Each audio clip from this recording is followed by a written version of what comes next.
Hello, everyone, and thank you for joining us. We are going to take just a minute to let some people filter in. But I want to just say, on behalf of Eddie and myself, we are really, really excited for this presentation. Obviously, ChatGPT, big buzzword right now. Everyone's using it. Everyone's trying to figure out from everybody else how to use it better. We're sharing tips, we're sharing ideas, and we are just really, really excited to get started with this presentation. But I am going to just wait about 1 minute more to let everybody sort of start to filter in. Jesse's here, our biggest fan. How you doing, Yeah, Eddie? Are you just excited? Are you excited to talk Chat GPT? Um, while everybody while everybody is filtering in, I also just want to mention this is going to be a fast-paced webinar. We are not diving deep into too many details. We want to have you guys get as much use as you can out of this webinar. Obviously, we will be sending the recording to everybody who missed it, or anybody who had to drop off early, or anybody who wants more information. The slides as well include a lot of information and a lot of ideas. And so, we'll be sending those out as well. But it's now been a couple of minutes and people will probably keep filtering in, but I'm going to go ahead and get started. So we are going to do a poll just to see if everybody's already using this. My thought is that probably a lot of people want to, if not everybody wants to, who's actually going to be in this presentation, who's joining us today. But my guess is also that a bunch of people are already using it too. So we're opening up the poll to everybody to see where you're at with that. Now, as a part of this webinar, we also asked a bunch of you, we asked all of you, and a bunch of you responded, how are you already using ChatGPT? So it looks like we're using it for a lot of marketing stuff, right? We've got email prompts, we've got blogs, social media posts. Transparently, I use it for all of those things as well, content ideas. HR related items, I actually don't know what that means. So maybe that's something that the person who mentioned that can write in the chat. List condensing sounds amazing. Excel troubleshooting. I am not going to talk about that this in today's presentation, but I've used it a little bit for coding and then also used it to troubleshoot its own code. So that was pretty exciting for me. Interview questions, personal life tasks, first draft writing, lots of the stuff that people are already using ChatGPT for. So hopefully that gives you some good ideas. If anybody has any way that they're using ChatGPT that they just want to share, we want this to be like really interactive as a webinar. So post in the chat how you are actually using ChatGPT in a way that might not be for partnerships, but is still extremely useful for your life or for your job. All right, I'm going to leave that pull up for a little bit longer, but I'm going to move on to talk about who we are. So I'm Kelsey Johnson. I am the head of marketing at PartnerFleet. PartnerFleet is a white labeled marketplace for websites. And we now have a version of this that can be embedded in your dashboard as well, in-app version of our marketplace.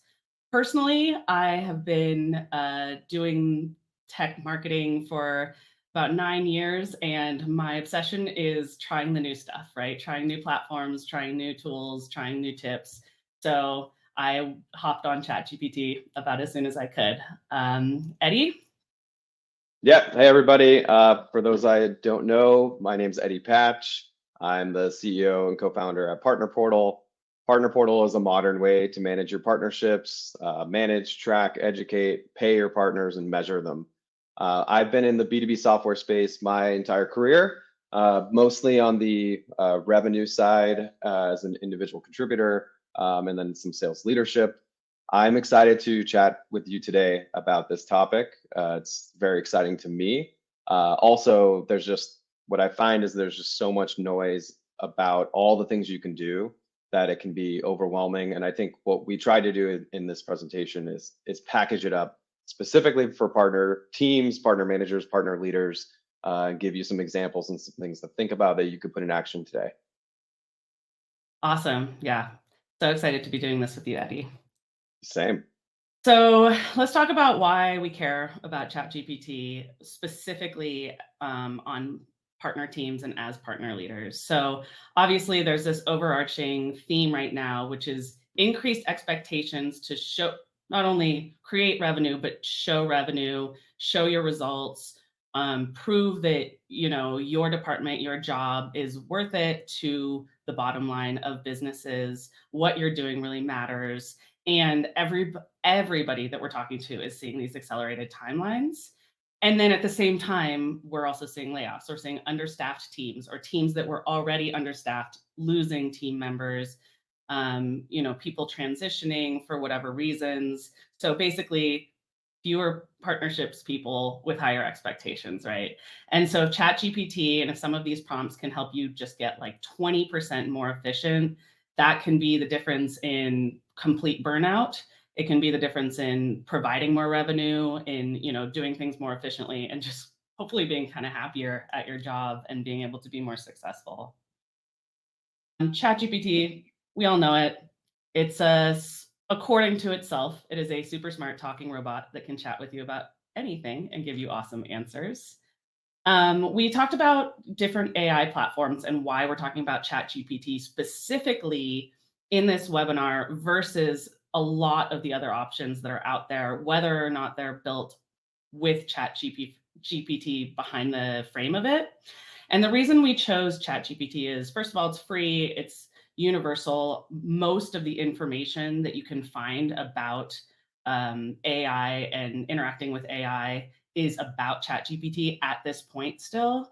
And it's kind of good for the building blocks of, learning how to interact with it and then taking that to the next step.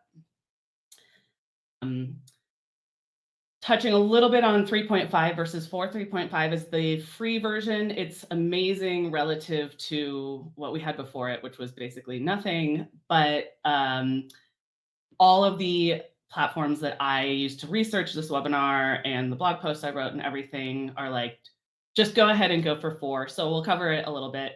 Coding, you basically need ChatGPT 4.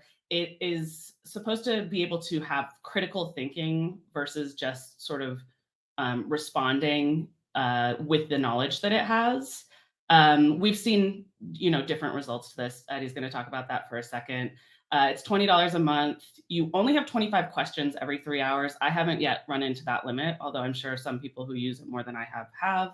And then there's these other options like plugins that Eddie's going to talk about a little bit later, and being able to browse using Bing with ChatGPT that are kind of just really, really up the ante. And then in terms of quality, some stats that we saw, it's about 60% less likely to fabricate facts. And then it passed some of these exams like the LSAT, SAT, and GRE with higher scores than 3.5. You want to talk a little bit about Yeah. varying results, Eddie? Yeah, so doing some experiments between chat 3 and 4, I did come across some various differences that I didn't expect. One of them was this prompt here, which I asked it to build a referral agreement for me.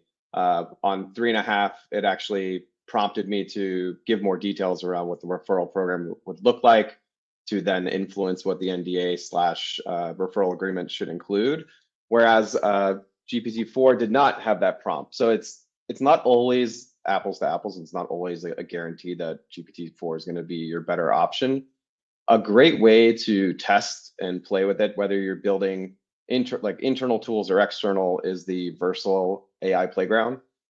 So this lets you experiment, test different AI models. And then in this example, I'm comparing GPT-3 compared to a separate model called Hugging Face. It'll produce the results in real time on both sides, but it gives you a really great idea to test ideas and see the difference that you're receiving with each model. There's a handful of other models you can play with there. I believe it's free and worth going to check. It's Versal, VERCEL AI Playground. So I'll put it in the chat. Awesome. But definitely worth checking out. So we also want anyone here to pop into the chat and let us know, basically, was it worth it for you if you upgraded? If you didn't, why? Are you just getting plenty of good answers out of 3.5? This is kind of all new to everybody. I think it's some people are like, oh, nope, I'm fine on the free version. It's already doing a ton for me. Other people, think that $20 a month is just totally worth it. So pop into the chat and let us know which version you're using right now. Okay, I want to talk a little bit about the importance of prepping ChatGPT. So the answers that you get from it, it's basically like the more you put into it, the more you get out of it. And the more information that you give the AI about who you are, what you're looking for, the context behind basically what it is that you need, the better the answers it's going to be able to give you. So initially, especially with these professional prompts, and you'll see this sort of strategy in all of the prompts that we give you later on in the presentation, make sure you let it know what your title is, right? What you do, the company that you work for, and the URL, especially if you are using that browser version, so that it can read your website and understand, in a very in-depth way, what it is that you actually are trying to do. Maybe give it your goals. Maybe give it the industry that either you're in, you're targeting for your partners, you're targeting for your customers. The more information, I've had it even ask me for personas as well. The more information you can give it up front, the more in that given thread, it can understand where it is that you're coming from. And then always remember, it was built to be a conversation. So in addition to just giving ChatGPT itself a bunch of context, you can also ask it, what other information do you need from me in order to give me better answers about what I'm looking to do? And a lot of times, I did that a lot initially, and I do it a little bit less now, but it really helped me understand what the AI was looking for from me first before it was able to spit out better answers for me. Let's also talk about teaching it a voice. So this is something that's really incredible that you can do with like popular voices. So you could do like Barack Obama, speak in the voice of Barack Obama. There's enough information out there. You don't need to give ChatGPT any more information in order for it to understand Barack Obama's voice, right? A million things out there written and spoken by him. But if I wanted to have it write like myself, or say I was putting together something that I wanted to be written in the voice of my CEO or somebody else that I work with, or I wanted to modify my own voice to sound a little bit more like somebody I like, you can basically just say, here, I'm going to give you a bunch of pieces of text, and I want you to analyze them for the voice and then write everything that I'm asking for after that in this voice. Add in LinkedIn social posts, meeting transcripts if you have them. If you're using a transcript tool in your meetings, just copy and paste all of those conversations from that person in there. Podcasts and video transcripts are great, blog posts and other content, anything else that you can use to gather the voice of the person that you want it to speak in, the better that it will be able to actually write those emails and blog posts and that content that you're looking for. And then the prompt in general that has been recommended is analyze the text for style, voice, and tone. And then let me know when you're done so I can tell you what to do with it. This is like a little bit similar, but it's also something that's really, really useful for analysis. So, there's kind of two main ways that people are using ChatGPT right now. The first way is to create content, but the second way is to do research and analysis. And so you can take those same pieces of content, specifically meetings, but also potentially emails or blog posts or LinkedIn posts or something like that, and ask it for pain points, for sentiment analysis, keywords and key phrases, the topics, like have it spit out a list of the topics that you discussed. As a marketer, I mean, I would love to understand the main keywords that if I was in a meeting with a prospect or a customer, how is it that they're describing these things? But as a salesperson or as a partnership leader, or when you're trying to understand how to identify pain points, you can ask it for sentiment analysis. So you can understand, okay, I might not have picked up on this, but based on this call recording, here's what ChatGPT thinks the other person was feeling and thinks like that the other person cares about, which is really, really awesome. This was a tip from Eddie, and it's something that he does really effectively.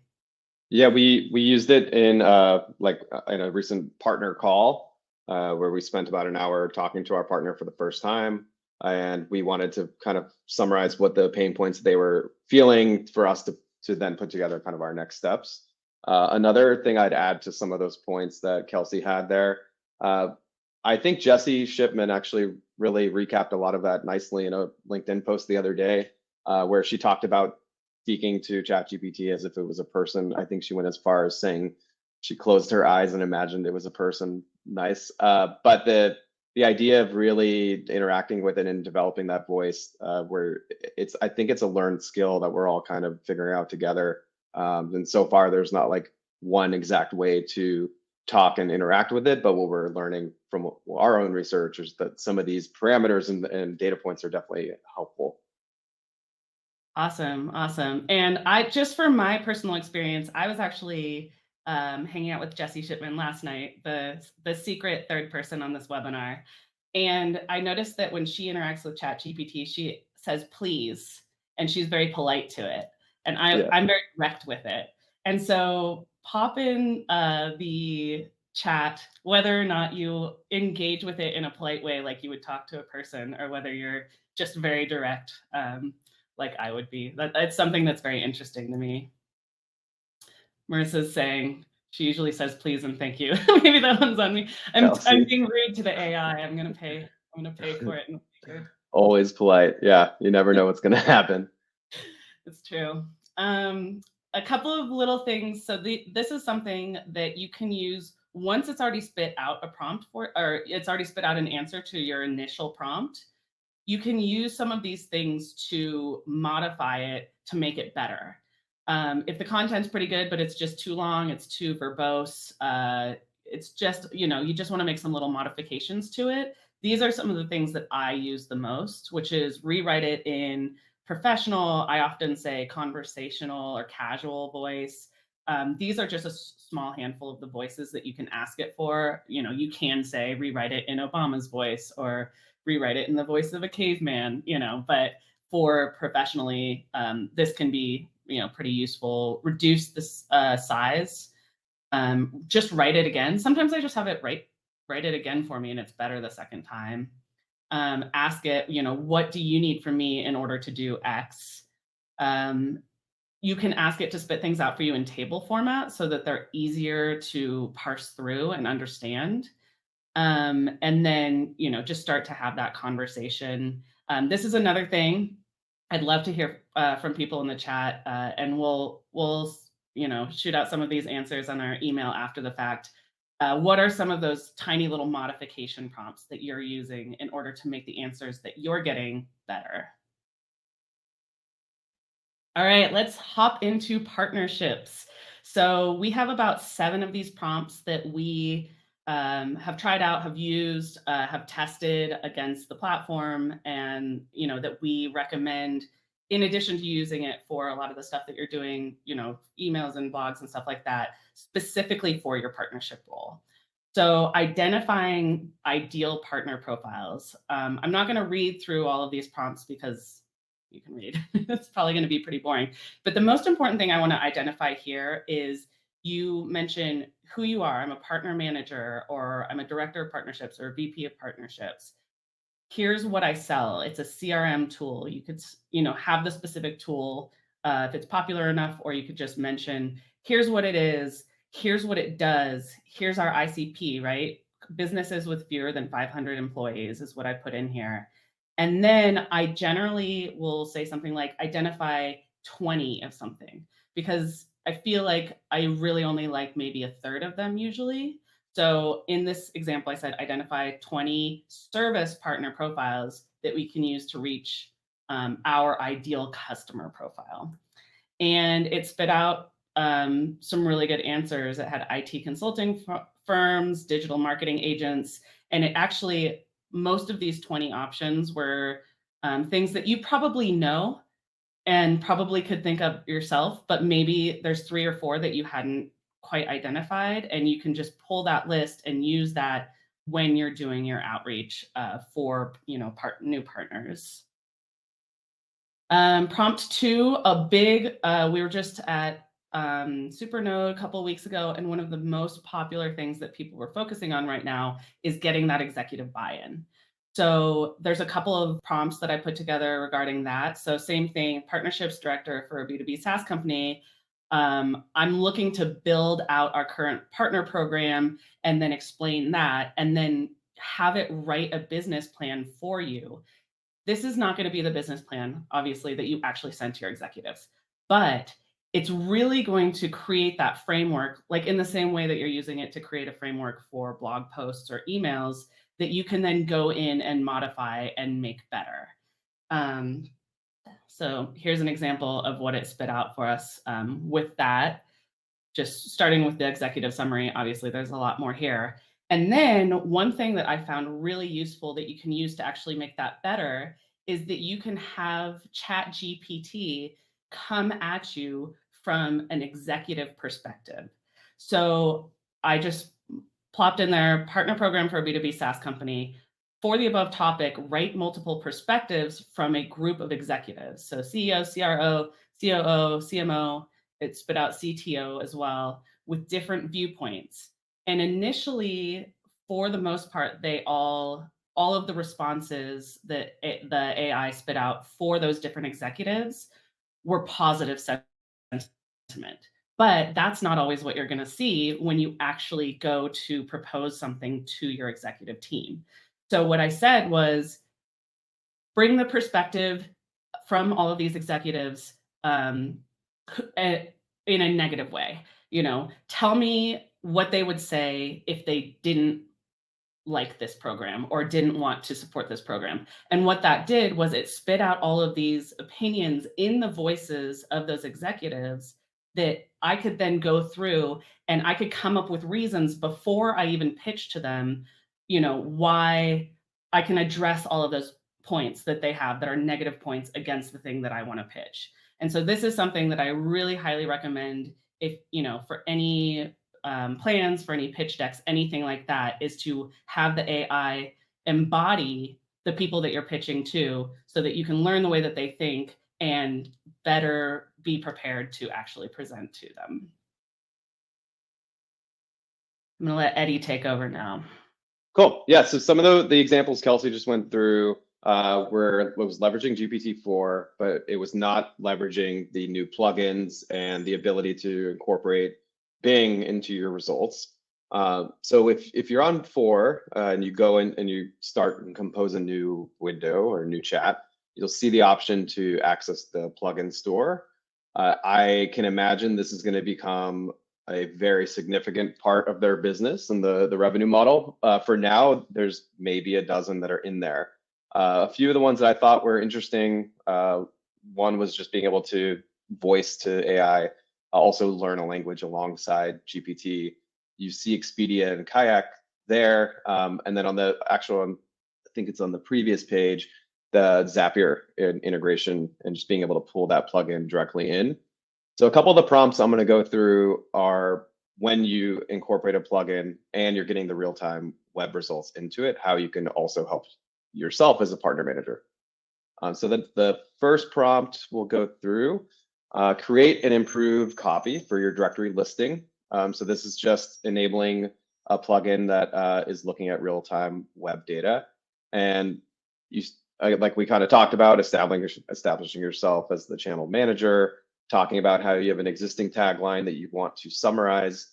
And what I did was take our directory listing from Partner Fleet and asked ChatGPT to summarize it in a better, more catchy, with a catchy call to action.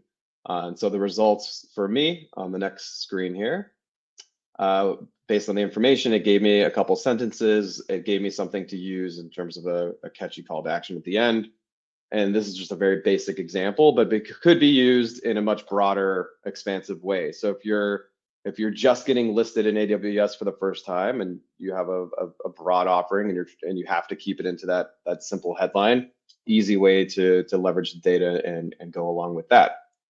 On the next prompt, so this is one that's like one of the most laborious tasks of any partner team is creating those battle cards.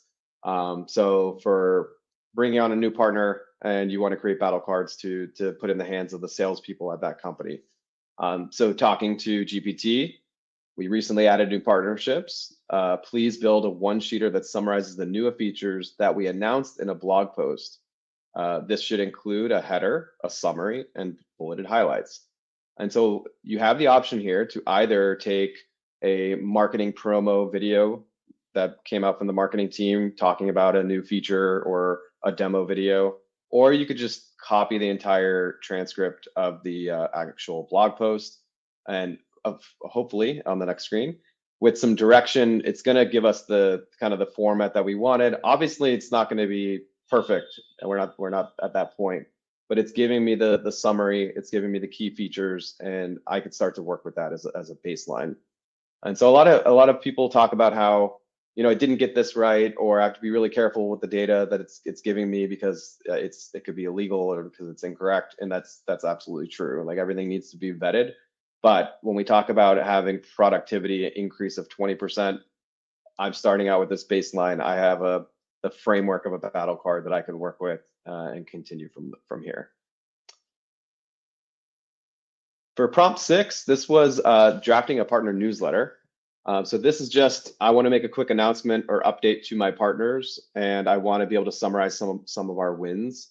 I actually, in my prompt, I added a few extra pieces in there, which I want to read out. So it was building, yeah, so build the one-sheeter, build the announcement, include the win, the new partner with Zapier with 2 to 3 sentences summarizing them, what we do. I also included some data numbers for it. So I said, in April, we had 17 referrals. In May, we had 23. And in June, we had 31. Talk about the growth and expansion we are seeing as a partner program and thank our partners for being a part of that. And then so when we come into the answer here, it helped draft the email. So dear recipient, talking about the new partnership we've struck with Zapier, talks a little bit about what they do. And then secondly, on the right, starts to go into the growth that we're having and how our partners are contributing to that momentum. And so those are just examples of how you can twist and mix and match the messaging that you want to have in the email. Again, just a great framework to start with. Yeah, as a marketer, I can tell you I've written newsletters for every company I've ever worked for, and it's harder. Like it's harder than you think, especially if you're trying to stay focused on, generating new partners and engaging partners and all of those other, small things, seemingly small tasks, but feels like the more important thing to you. Then when that newsletter comes around, and you're not used to writing newsletters, this is really can just give you a jump start on that. And then it gives you an idea, even if you change everything, it gives you an idea of like, okay, I now know what I want because I'm reading what I don't want or partially what I don't want. Yep. And then so the last two things we're going to do, we have a bonus in here for folks that are open to work. Obviously, a lot of people are shuffling in between jobs. So if you are open to work, hang around. But we're coming toward the end here, just a couple more slides so everybody knows. This last one was kind of what I referenced earlier about building and drafting a partner agreement. I asked it to create a combination of a referral agreement and an NDA, and that it should provide 10% for every closed one piece of business. So for a lot of, you can go to the next slide, for a lot of small companies, even just finding the document like this to work with as a starting point, a lot of smaller companies don't have access to a legal team or counsel. Obviously, it's best to have this approved and read, but you may save yourself 90% of the way getting there in terms of having these documents created. And of course, it could just be a very high level overview, basic version that you could start with. Yeah, the cost of drafting this from scratch versus just having a lawyer review it is going to be pretty immense.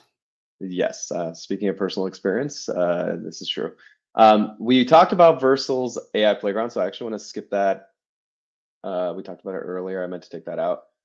One thing I do want to talk about is the activity that's happening with creators and people that are saying, I'm first off, I'm using this as a tool to enhance my day to day.